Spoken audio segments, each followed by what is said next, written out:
AT&T has released two new flagship mobile hotspots for its 5G network, the Netgear Nighthawk M6 and the Netgear Nighthawk M6 Pro.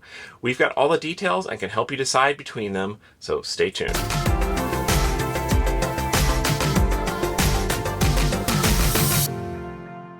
Hi, I'm Chris with the Mobile Internet Resource Center, here to give you the latest on mobile hotspots on AT&T's 5G network. So mobile hotspots are basically cell phones without the phone part. They connect to the cellular network and then create a Wi-Fi hotspot that you can connect all your local devices to.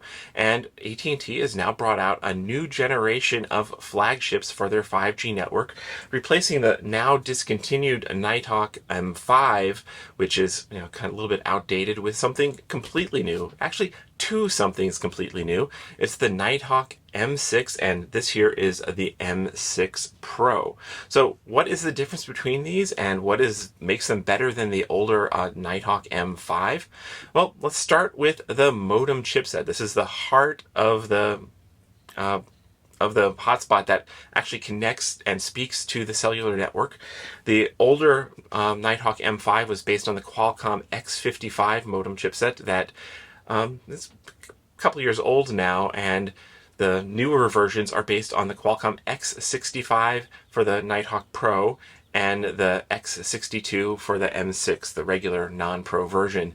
This is a more advanced chipset. Now, the key difference between the newer X65 and X62 generation modems and the older X55 and the older hotspots, older 5G hotspots, mostly comes down to internal cellular capabilities. The X65 can combine more bands together to better take advantage of long-range and short-range 5G simultaneously and bring those bands together, which should improve speed over longer ranges in the future on the X65 generation as AT&T expands its 5G network.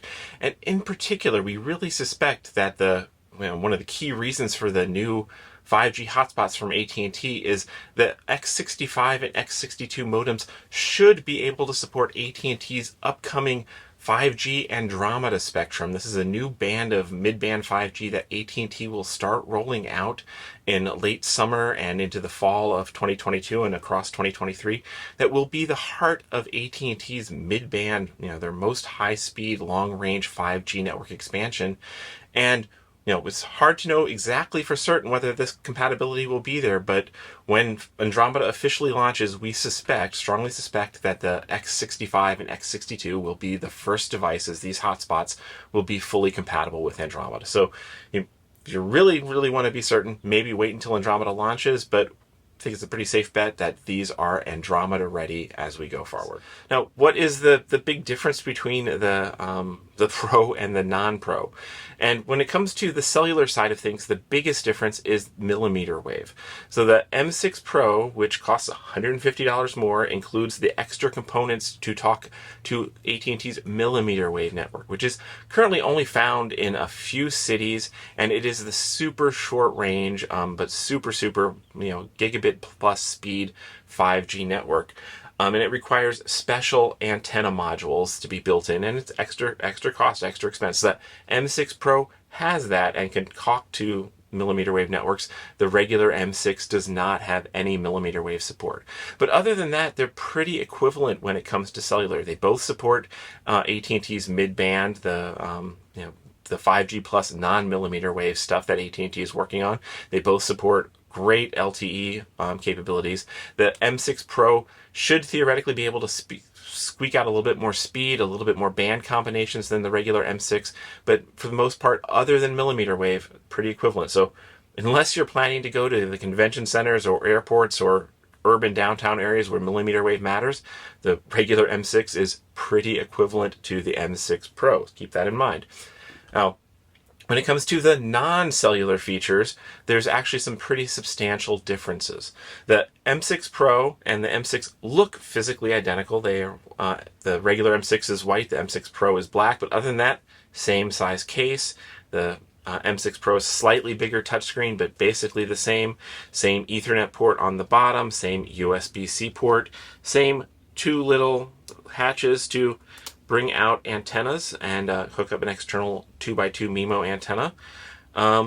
But the differences between them under the hood is The Ethernet port on the M6 is a gigabit Ethernet port. On the M6 Pro, it's a 2.5 gigabit Ethernet port. So if you have one of the rare, something rare Ethernet device that can speak 2.5 gigabit Ethernet, you could potentially, if you are someplace with super fast cellular, like a millimeter wave area where you've got faster than gigabit speeds, that 2.5 gigabit Ethernet port will actually let you connect to that. So may be important for a few people in a few areas.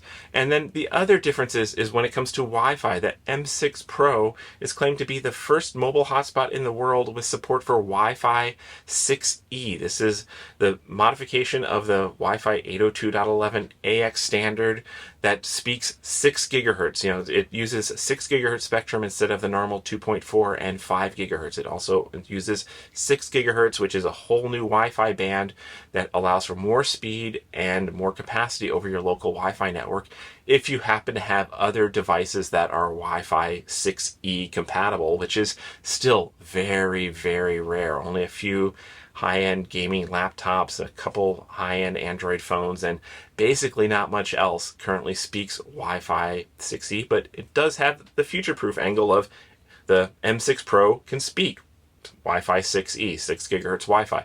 But both that 2.5 gigabit Ethernet port and the Wi-Fi 6E have a pretty major catch, and that is they only work when this hotspot is plugged in to the wall and the battery is removed. The feature is, both of those features are disabled. The Ethernet port goes back to 1 gigabit per second. Wi-Fi is only 2.4 and 5 gigahertz when you have a battery installed. So good news is the hotspot works great without a battery in it. Bad news is one of its most interesting features is only enabled when the battery is removed for whatever reasons that they've come up with behind the scenes. And there's also one other really major catch with that Wi-Fi 6E support, and that is, it is when you turn on 6 gigahertz Wi-Fi, 5 gigahertz Wi-Fi turns off. So 5 gigahertz Wi-Fi, which is supported on most devices now, particularly it's the band you're probably most likely wanting to use. If you happen to have something that speaks 6 gigahertz Wi-Fi and you want to use it with this to get that extra speed and capacity, it means turning off the Wi-Fi for all the rest of your devices and pushing them back to the legacy 2.4 gigahertz band, which is over congested, super slow, and really not where you want to be. So this doesn't let you use all 3 Wi-Fi bands at once, which means that 6 gigahertz Wi-Fi feature in practice is super limited, not a lot to get excited about. So for most people, if you don't need millimeter wave, you're not excited about Wi-Fi 6E, and you don't need that 2.5 gigabit Ethernet port, which you'll very rarely ever run across pushing that limit anyway, the regular M6 makes more sense than the M6 Pro. So keep that in mind if you're shopping. So the cost of these, the regular M6 is $309. So it's a pretty reasonable price for a flagship caliber mobile hotspot.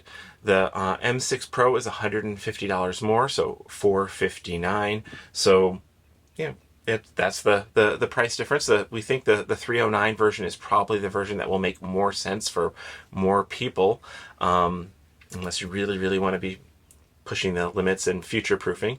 But the real catch with getting these hotspots at the moment is there are no decent data plans that AT&T is offering along with these mobile hotspots.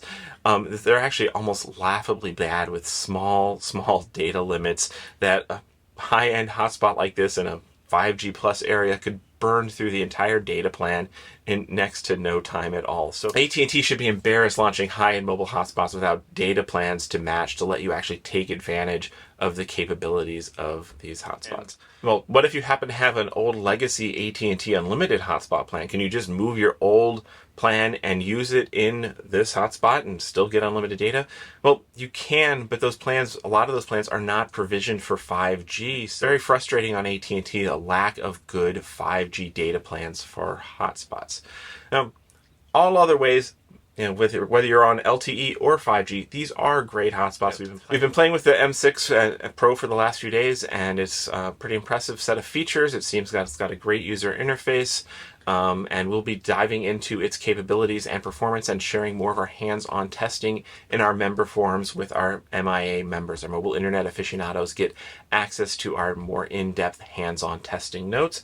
But here it is. This is the M6 Pro, AT&T's latest flagship hotspot. These videos are brought to you by our premium members, our mobile internet aficionados. They make it possible for us to track this news and create these videos. If you like this video, please give it a thumbs up, leave a comment, subscribe to our channel, or better yet, consider becoming a member yourself.